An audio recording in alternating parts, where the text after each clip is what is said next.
Judges 19, a Levite's concubine degraded. Now it came about in those days, when there was no king in Israel, there was a certain Levite staying in the remote part of the hill country of Ephraim, who took a concubine for himself from Bethlehem in Judah. But his concubine played the harlot against him, and she went away from him to her father's house in Bethlehem in Judah, and was there for a period of 4 months. Then her husband arose and went after her to speak tenderly to her in order to bring her back, taking with him his servant and a pair of donkeys. So she brought him into her father's house, and when the girl's father saw him, he was glad to meet him. His father-in-law, the girl's father, detained him, and he remained with him 3 days. So they ate and drank and lodged there. Now on the 4th day they got up early in the morning, and he prepared to go, and the girl's father said to his son-in-law, "Sustain yourself with a piece of bread, and afterward you may go." So both of them sat down and ate and drank together, and the girl's father said to the man, "Please be willing to spend the night, and let your heart be merry." And the man arose to go, but his father-in-law urged him, so that he spent the night there again. On the 5th day he arose to go early in the morning, and the girl's father said, "Please sustain yourself and wait until afternoon." So both of them ate.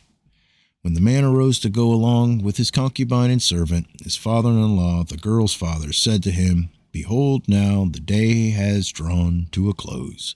Please spend the night. Lo, the day is coming to an end. Spend the night here, that your heart may be merry. And tomorrow you may arise early for your journey, so that you may go home." But the man was not willing to spend the night, so he arose and departed, and came to a place opposite Jebus, that is, Jerusalem. And there were with him a pair of saddled donkeys. His concubine also was with him. When they were near Jebus, the day was almost gone. And the servant said to his master, "Please come, and let us turn aside into the city of the Jebusites, and spend the night in it." However, his master said to him, "We will not turn aside into the city of foreigners who are not of the sons of Israel, but we will go on as far as Gibeah. He said to his servant, "Come and let us approach one of these places, and we will spend the night in Geba or Ramah." So they passed along and went their way, and the sun set on them near Geba, which belonged to Benjamin. They turned aside there in order to enter the lodge of Geba. When they entered, they sat down in the open square of the city, for no one took them into his house to spend the night. Then behold, an old man was coming out of the field from his work at evening. Now the man was from the hill country of Ephraim, and he was staying in Geba. But the men of the place were Benjamites. And he lifted up his eyes and saw the traveler in the open square of the city, and told the old man, and the old man said, "Where are you going, and where do you come from?" And he said to him, "We are passing from Bethlehem in Judah to the remote part of the hill country of Ephraim, for I am from there. And I went to Bethlehem in Judah, but I am now going to my house, and no man will take me into his house.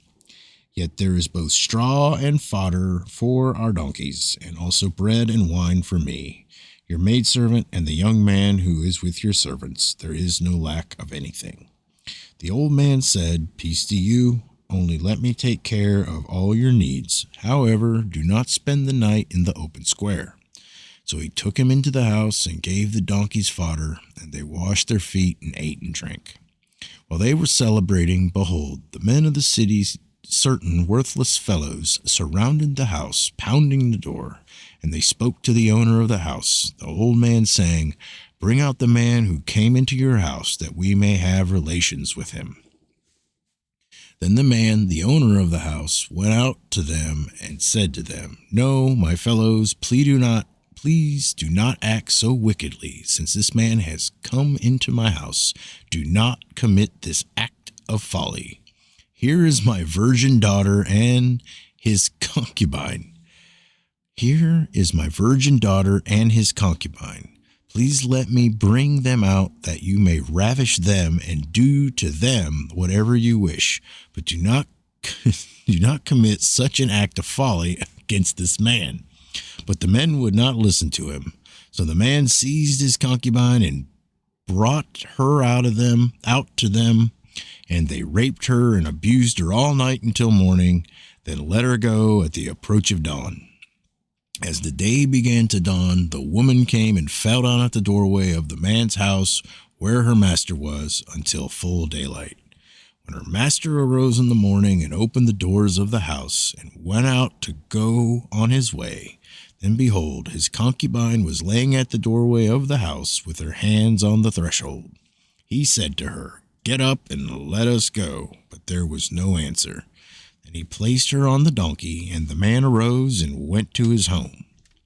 When he entered his house, he took a knife and laid hold of his concubine and cut her in 12 pieces, limb by limb, and sent her throughout the territory of Israel. All who saw it said, "Nothing like this has ever happened or been seen from the day when the sons of Israel came up from the land of Egypt to this day. Consider it, take counsel, and speak up."